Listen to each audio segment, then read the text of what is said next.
On a abordé ce matin différents sujets et en particulier donc, le rôle de l'hydrogène à court terme et à moyen terme.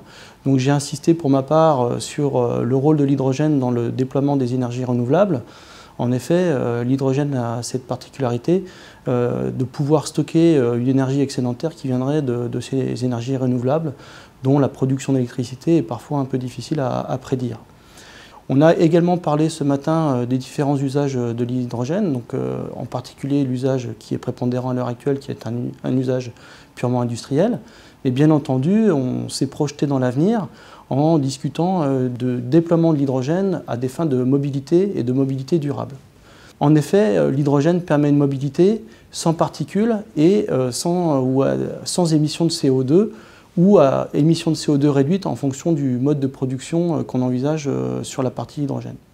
Si on part d'une production d'hydrogène sur une base 100% renouvelable, dans ce cas-là, on est sur des émissions de CO2 extrêmement faibles qui permettent d'envisager une mobilité durable et un impact environnemental très faible.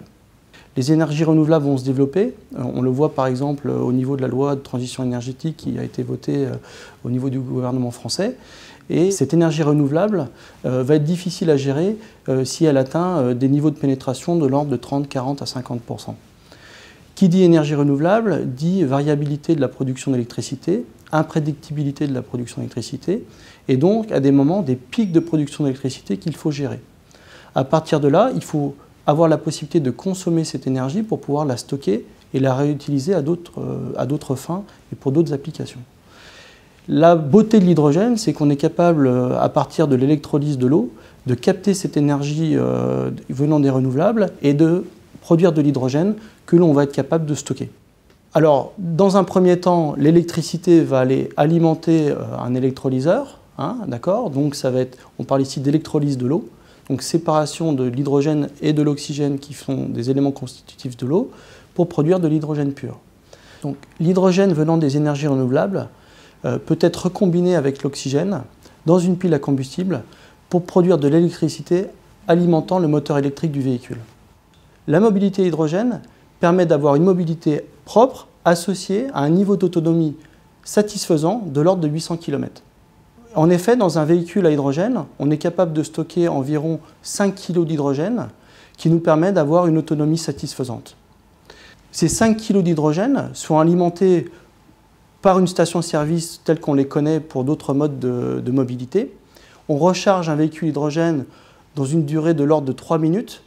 On peut refaire totalement son plein et avoir de nouveau accès à une mobilité de l'ordre de 800 km.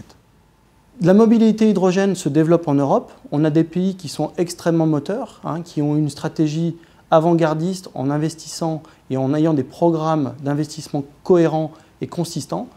Là, je pense à l'Allemagne, qui a un programme de 1,4 milliard d'euros pour développer la mobilité hydrogène. 50% de cet argent va venir de l'État allemand, 50% de cet investissement va venir de financement privé.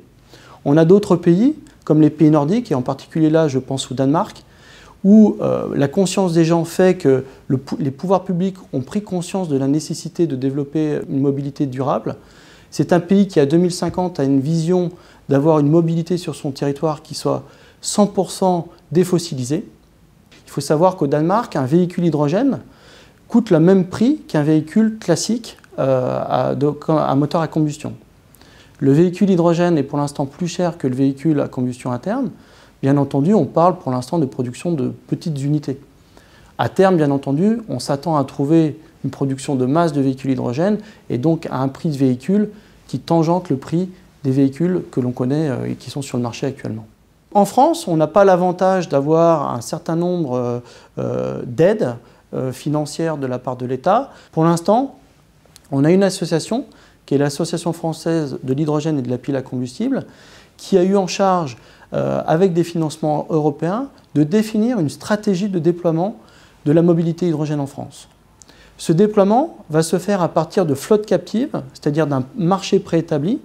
Si je pouvais vous donner un exemple, je partirais sur des véhicules type La Poste, qui font des tournées journalières, qui reviennent toujours au dépôt le soir, qui garantissent un volume minimum d'hydrogène au départ pour justifier un investissement d'infrastructure.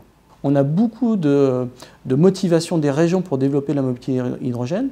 Je vais vous citer un exemple. On a pour l'instant un projet qui s'appelle le projet Highway en région Rhône-Alpes, où on parle de la dissémination de 50 véhicules au niveau de Rhône-Alpes avec 2 stations hydrogène, une qui serait située à Lyon et une située à Grenoble.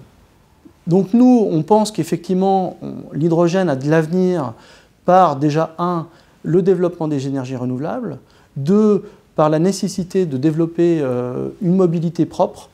Donc bien entendu, l'hydrogène ne sera pas le seul moyen d'arriver à cette mobilité propre. Il y aura une mobilité 100% électrique, il y aura les véhicules hybrides, mais on pense que l'hydrogène jouera son rôle et trouvera sa place dans une mobilité durable.